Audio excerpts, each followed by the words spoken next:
when it came to deciding the fate of the slightly delusional half-orc Duzir. The burden of tiebreaker landed on Thotham. Half the team wanted Duzir dead, and the other half wanted to respect Panlor's non-violent wishes. Instead, Thotham chose none of the above, opting to strike Duzir square in the temple and bring his sad, limp form along with, for all of you to figure out later what to do with him. As the party then set off to finally face the angry prodigy teen, Nolki.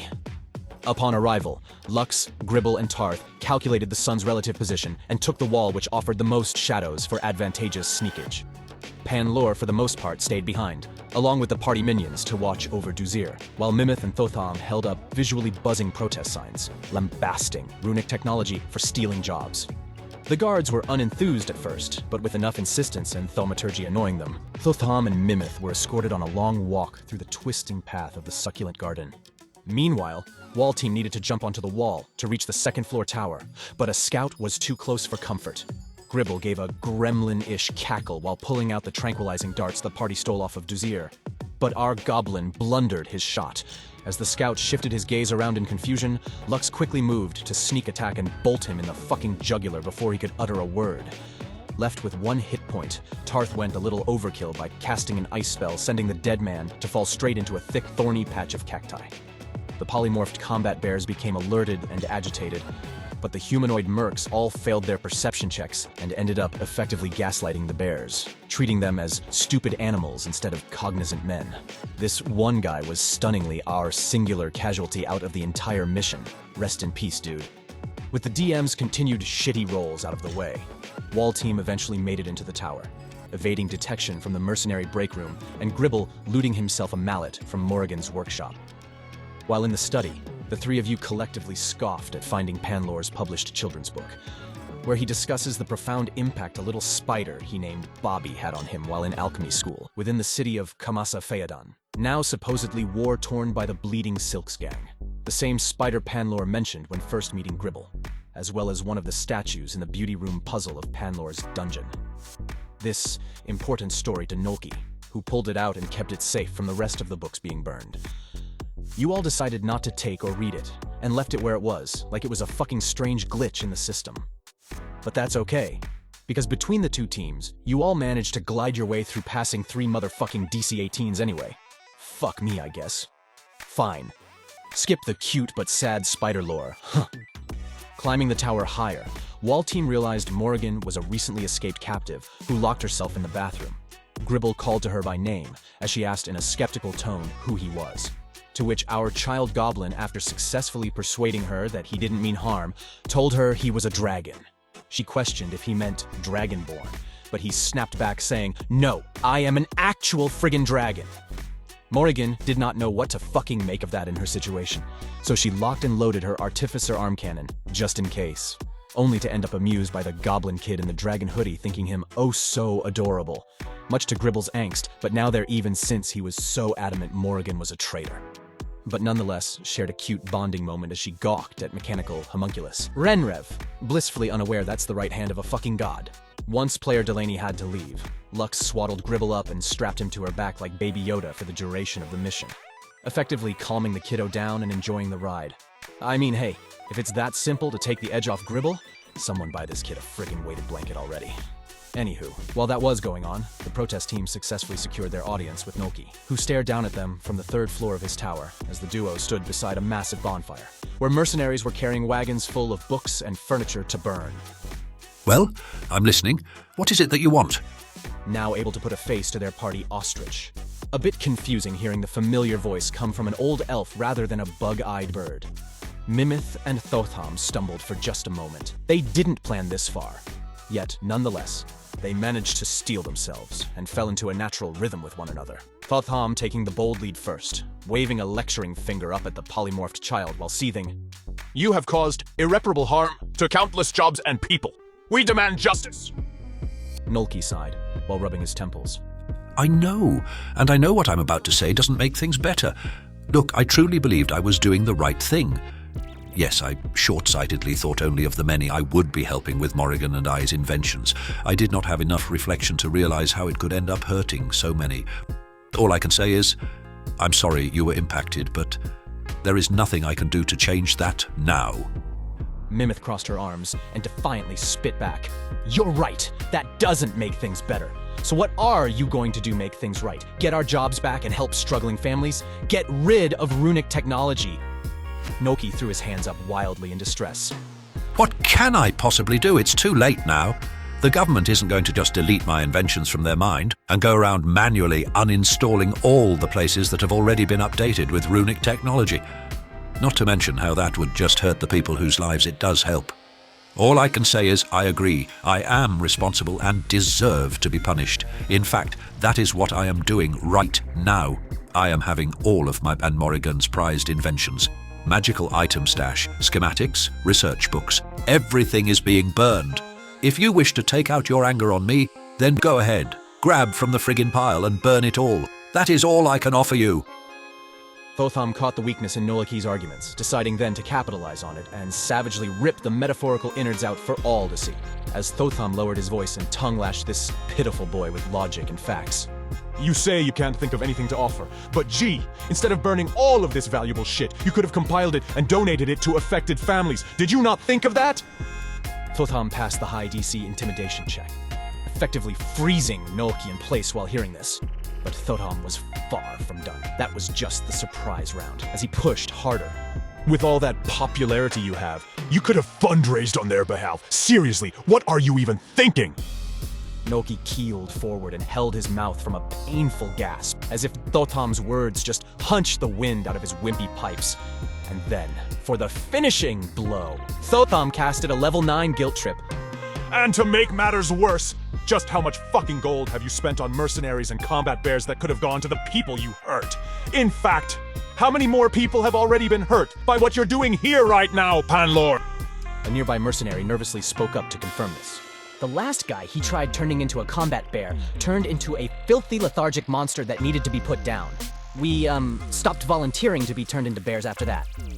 And thus, Noki was brought to his fucking knees as he collapsed on the balcony, letting out a pitiful sob. The weight of his sins roundhouse kicked right into his soul as he cried out how sorry and stupid he was. He started punching his own head in distress. Thotham spit back.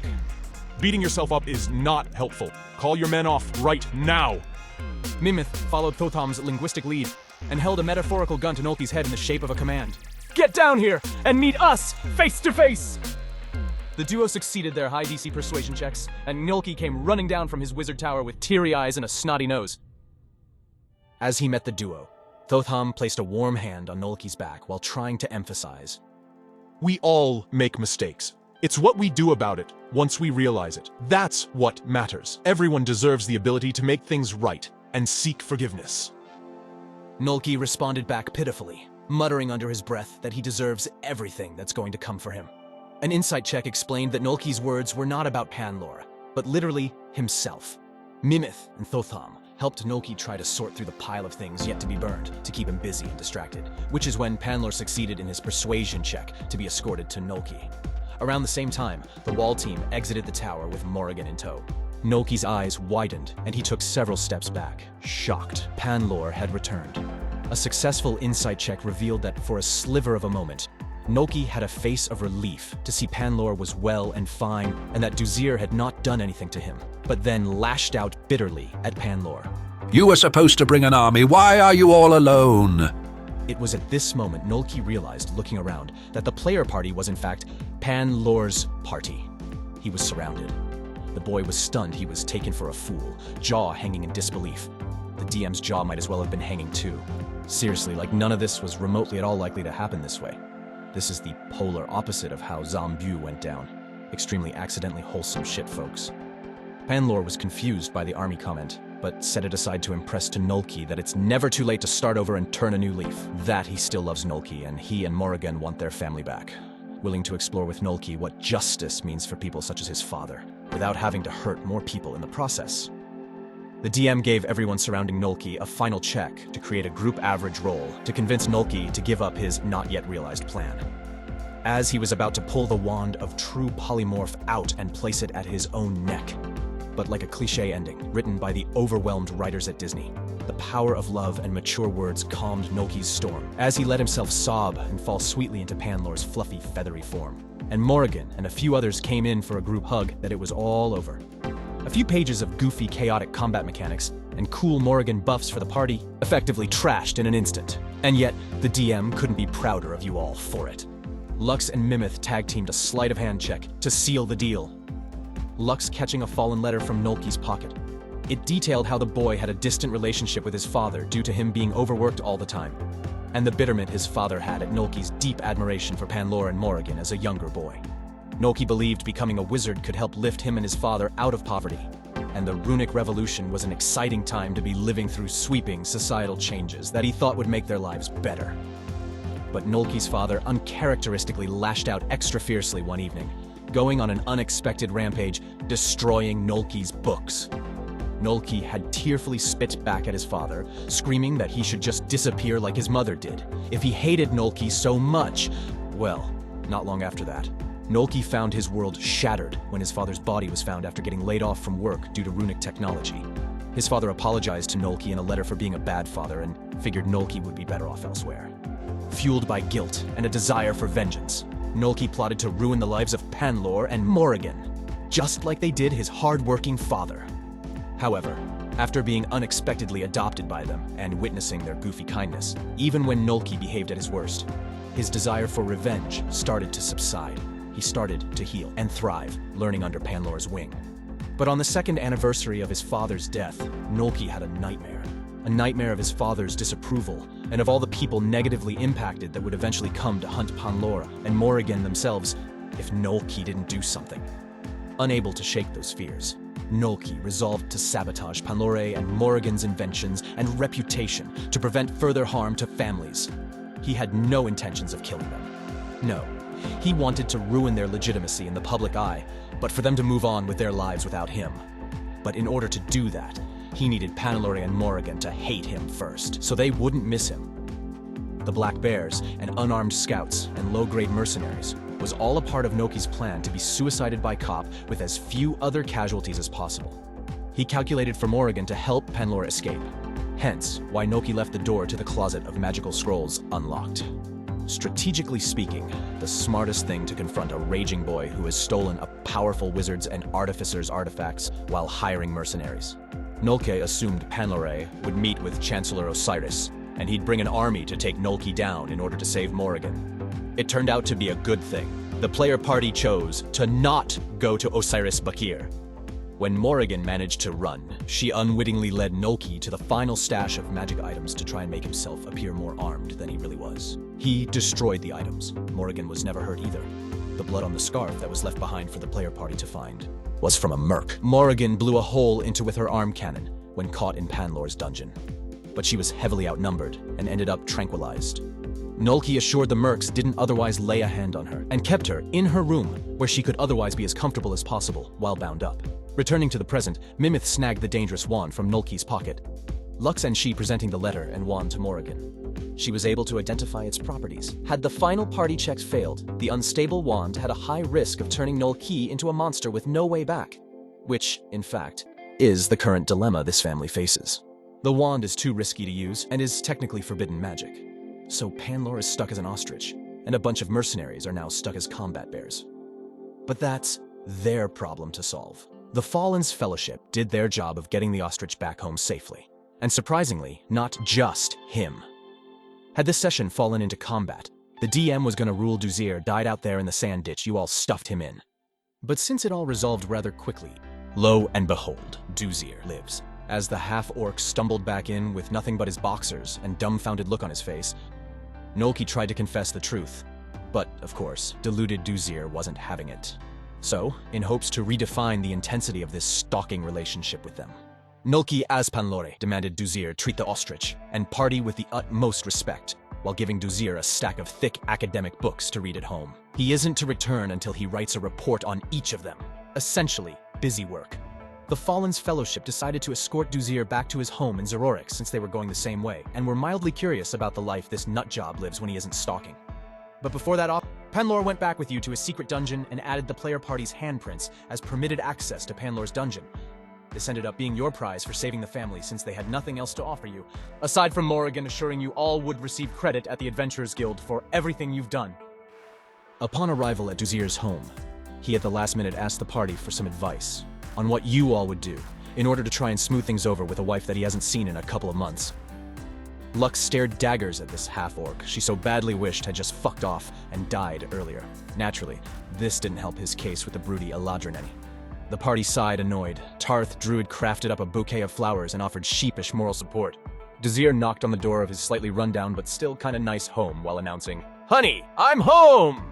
entering with a beaming smile as he and the party faced the searing glare from a woman whose anger could be felt through one's bones. Thotham and Tarth tried to help cover for Duzir, explaining that he really did, technically, become Panlor's apprentice. But Olga Ruiz Gabos was not fucking having it. She's keenly aware more than any the state of Duzir's mind. She tore into him, ranting how she had been sleepless and terrified that he was struggling or even dying somewhere out there alone. She knowing he is too crazed to make the right decisions or find effective help. Olga has had a missing persons report up, the only lead being he was seen riding a bear weeks ago. Her harsh demeanor wilted while sitting on the stairs, distressed on what the fuck she's supposed to do with Duzir's instability. The half-orc tried gently pressing he could make everything better once he gets his magic back. And then things can be like they used to be. She spit bitterly, wishing nothing but for him to let it go so they could both move on with their lives. When asked why she puts up with all this, she started to tear up, stating it's not his fault. He can't help it. He's a victim.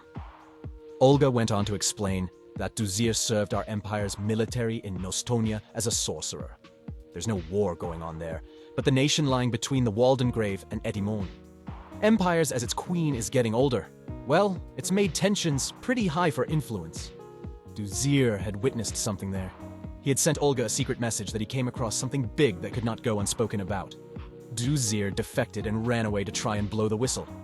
But something happened they have yet to learn. She assumes the chain of command to report such things must have also been compromised. Duzir was captured, and Olga lost all contact with him back then. She feared he had been made to disappear. At one point, she was suddenly detained and questioned as to what she may have known, but was released after opening her mind to evaluation.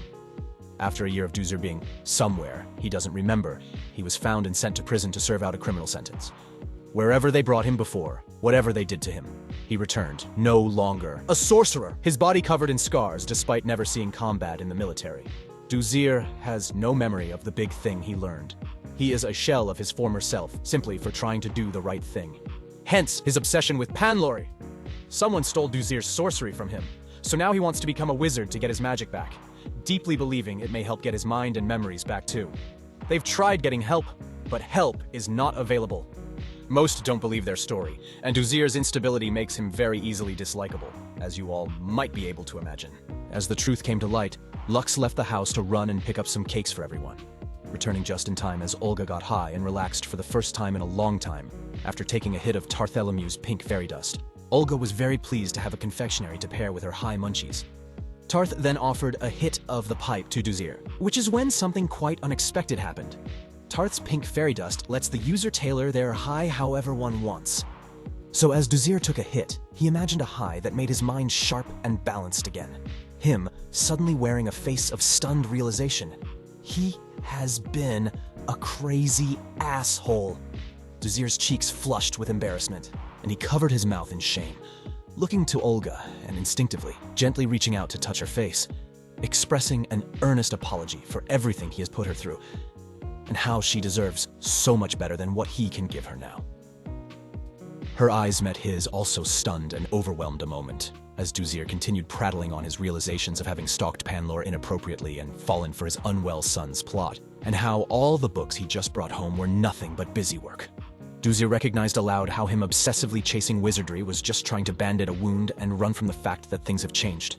This was the first time ever that Duzir had however long to be himself again. An emotional moment that Mimith captured in a beautiful painting she gifted to the couple before the party parted ways from them, allowing them to share however much time the couple had with the real Duzir again before the high inevitably wore off, but also leaving them with some hope that a more lasting cure might be out there somewhere in the Feywild. Olga stated she'd let the guild know that the Fallen's fellowship brought her husband back. A gold reward awaits you all there. And lastly for our party was tying things up with Nessa Chattlebottom. Thankfully, the Fallen's fellowship decided to immediately come clean to her and admit most of what they know. only leaving out the specific gruesome method of Norris's death. She thanked you all for your honesty, and she expressed relief that she didn't have to resort to blackmailing Lux as she pulled out a newspaper. To be clear, the paper has no statements from the government. This is simply a journalist report from interviews of zombie survivors who made their way to Mirnek, as well as the first reports from the MRP trying to take on the undead situation at Zombu. It's definitely written with a bent that makes the story more likely to sell more papers and serve corporate interests, though. Thankfully, the paper gets Lux's name wrong, and the photo used doesn't show her face. Nonetheless, Eladrins are a very small minority in the whole Central Commons realm. Lux needs a new cloak and to keep low just in case. Nessa believes in you all, because the paper speaks ill of the Dwarven strike leader Jarvis, who she knows her husband spoke highly of as a true salt of the earth guy. She is choosing to believe in her husband's words and all of you, and wants to be contacted if and when push comes to shove, you all can get justice for the truth of Zambio. That fate lies with Gorem, who, like you all, is stuck here in Kirisavu until the trains are fixed. You all let Nessa know on Panlor's behalf that some mercenaries would be arriving in days to help patch up her shop and get the place opened and ready again. She hopes you all will stop by at some point for a bite before you leave the region. And now you're all back in Tequila. Hilariously, another stalker mission from the guild awaits you, along with also snagging yourself a fancy male Moogle. But here's the deal, folks. You've not had a single cold beer together since escaping Zombu. Everyone needs a break, and there's a fancy-ass hotel with Mimith's name on it too. It's up to you. But why not let yourselves have a hot bonding meal together for fuck's sakes, then go enjoy a spa or something, will ya? After securing yourselves, quite frankly, a fairy tale-like ending between Nessa, Panlore, and Duzir. Getting credit for 3 charity missions in one. You deserve a little treat. Before getting back to the grind, don't you think? Or maybe you are addicted to the hustle now. Couldn't blame you for wanting to push with all the crazy shit going on. So don't mind me, folks. You do you.